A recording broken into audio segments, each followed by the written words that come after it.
Rangers would end up losing that game. And so you lose the silver boot. And I get it. People might be like, I don't really give a crap about the silver boot. Fair enough. But I do. Okay, also fair. Boots are cool. But the bigger issue is that you lose the tiebreak with the Astros. And that's far more important. That's your only real avenue. Winning the division is your only real avenue in. Absolutely. Unless you go on a stunning opposite of the White Sox-esque winning streak.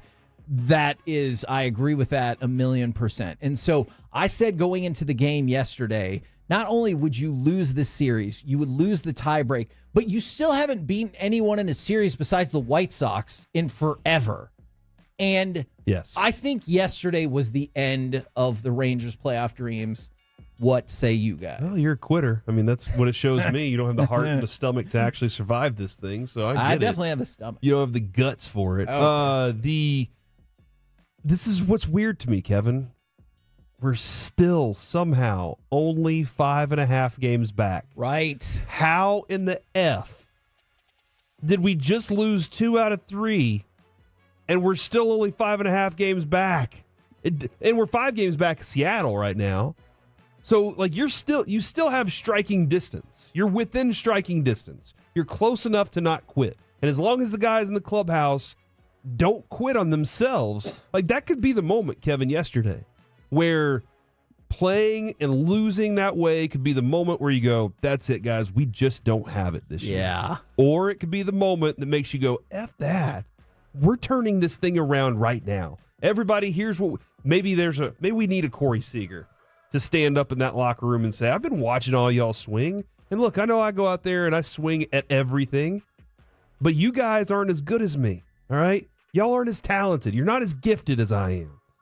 You know, not every one of you can go up to the plate and hit bombs like me. But give us a respectable at bat.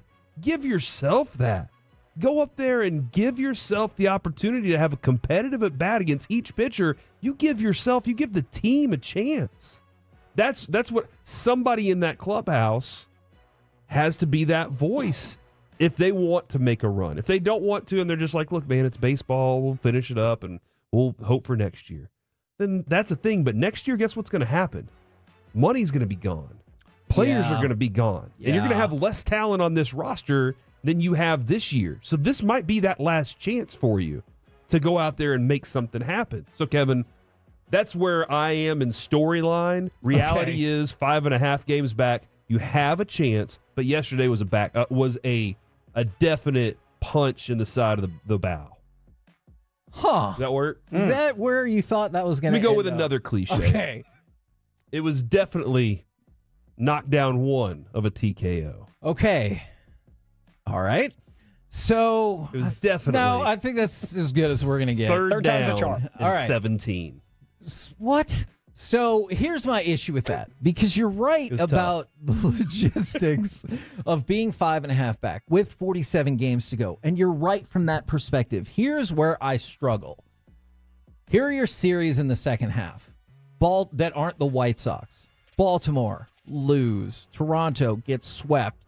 St. Louis, lose. Boston, lose. Houston, lose. So every non-White Sox game you have has gone pretty poorly, right? Like, outside of playing the White Sox, I believe the Rangers are 4-11 in the second half of the season. And so that's my concern. You caught the White Sox in the middle of an all-time terrible run. And while you're right about the numbers, I think just from what I've seen from this team, it's not going to happen. I can give you some quotes that might change your mind. If it did happen, what do you think would be the give me 2 things, 2 players if you want. Okay. That could turn the tides so that this boat doesn't take a punch to the bow. I still have never heard that in my life. All right. Josh Young and Tyler Malley. And interesting. I'm going to pick 2 people that are already back, but haven't been back for very long, right? And I think we can have a longer conversation. I have 2 as well. Okay, with DeGrom coming back, I think there are other reasons, but Tyler Malley's back. Look good in his first start. Josh Young is back. I realize not as good, but he hasn't been back too long, but at least he is back. I'm going to go with those 2. Okay. I will pick DeGrom because we saw what it did last year when he started. Like, this team was like, oh, we have a shot to win. We got Jacob DeGrom. And then they just carried it over from there. Like, they were good. And they were like, well, we'll figure it out from here. We know we got trade deadline coming up. We're going to, continue to try to push. And the Rangers did. And they got Montgomery. So I think DeGrom can be a person that gets into the clubhouse. Didn't go to the White House. Why, Kevin? Rehab. Strict rehab schedule. That's right. Love it. I got to get back for my guys. Sorry, White House. I got work to do. I appreciate that. Thank you. Adolis Garcia is the other. Really? Okay. That might be impossible. I am intrigued by this. I think Adolis Garcia thought he was going to get a $150 billion contract after what he did last year. Right. He deserved it. Or at least an M. He won a damn World Series. He did. ALCS MVP. He got the game-winning home run against the Diamondbacks. I know we all remember the Seager one. That home run is incredible as well. Even if you remember the national call, it was, and the legend continues to grow. Yes. I mean, everything he did against the Astros, whenever that dude is right, he is a force. And we saw it even in that Minnesota Twins game. Same thing. 4 strikeouts, home run to walk off the game. Hey, give me the ball, give me the bat in the moment you need me the most. And the energy's there. Anybody that's watched Adolis Garcia this year, the energy's different. Yep. This is not the dude that was walking around with the most giant Bluetooth speaker we've ever seen going, yeah, we won the damn World Series. This dude right here, he is, Kevin, what we're seeing is a guy that's not even caring to play catch. His warm-ups are different than usual. His mental state now. I'm not going to argue. And it could all be attached to money. Or maybe it's something else. Maybe there's something else in his life that's not going right. Well, remember when we talked with Boach yesterday, one of the things he did say is he's harder on himself than most anyone. And I like Boach because I struggle with this. Just in my personal life, I struggle with this as well. It's like, it's over. You got to move on. I have a hard time with that. We raised $80,000 for my possibilities last year, and Kevin was like, should have been 85. Even though his number was set at like 60, he was like, still should have raised about 5,000 more. And so, hopefully we can do that again this year. Maybe even more. But wherever he is, his energy hasn't been there. Home runs are hit. It's not the same as with what Josh Young was doing.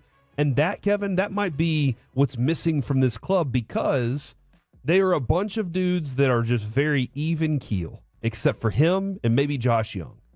So that's where I feel like Adolis, not only the production, but just the energy to be out there and give that guy a chance. Because if you're a teammate and you're like, man, if I just get on base, Adolis going to knock me in. If I just get a walk or a cheap at bat here that puts me on base, Adolis could hit a home run that could win the game for us. That's missing. So, Kevin, I'm saying if those two, and I am giving maybe too much credit to DeGrom, but I'm putting most of the weight for this on Adolis Garcia. You got to wake up, man. I'm going to throw out a couple of quotes, go back to Simeon and from Bochy. This is from Simeon. We show up ready to play every day, no matter who it is. Do we play our best baseball? No. They had our number in this series. I think that's a good team, but we've shown that we can be a great team. We just need to find it within ourselves. So you hear, I don't know, some hope or optimism from Marcus Semien. I do realize the counter arguments. What's he going to say? Come out and be like, yep, that's it. We're done. Like, I get that. And then here's Boach. I don't think it's definitely not lack of effort. You see these guys working every day and putting their time in to get ready for the game and their preparation. They're just trying to get that mojo back. This team has it in them. I've seen it. And so I'm going to keep believing that we're going to come out of this. And so, again, I understand if you want to argue, like, what's he going to say as well. But you do hear Simeon, you do hear Bochy coming out, and they're like, this team has it in them. We know that they do. It's just now you're down to 47 games. Yeah. And the Rangers, so it's only a 47-game series, season right now, Kevin. I guess you can't go back and change it now. That's true. So now all we have to focus on is what's right in front of us. That is true. That's it. Okay, so you're not going to want to hear this one part. Oh, Can I just you go 47-0, Kevin? I just want to throw this out there. I do not believe anybody's the Rangers, ever gone 47-0. yes, in Major League Baseball. Well, But I don't think the Rangers have been at 500 since May.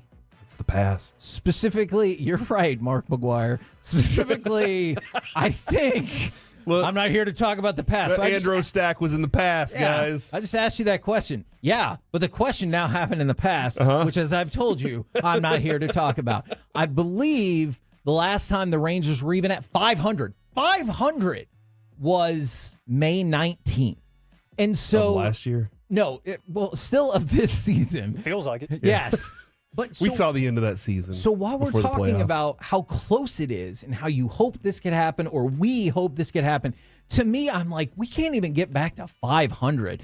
But luckily, we're in a garbage division, Yes! where that facilitates like maybe barely being at 500. the will get it only done thing for that you. keeps my hope alive is how bad this division is. Yes, that is very. That is the one thing that makes me go, I mean, you could trip into it on accident and be like, yeah, we weren't. Just don't stop trying. If you see the club stop trying, which I don't think they will. that's when you'll be like, now it's over. Like they're not good. They're not great like they were last year, but you can tell the difference between dudes that are out there trying and not. I agree with Seager, I can see it. I feel like Adolis is I don't know if he's over trying or just stop trying. Maybe he's just trying to forget about it all. I need that. But again, I just said it. I need Adolis to wake up. I need him to come back to life. That dude's a sleeping giant that whenever he rises up, this team's different. And that's what I need out of him.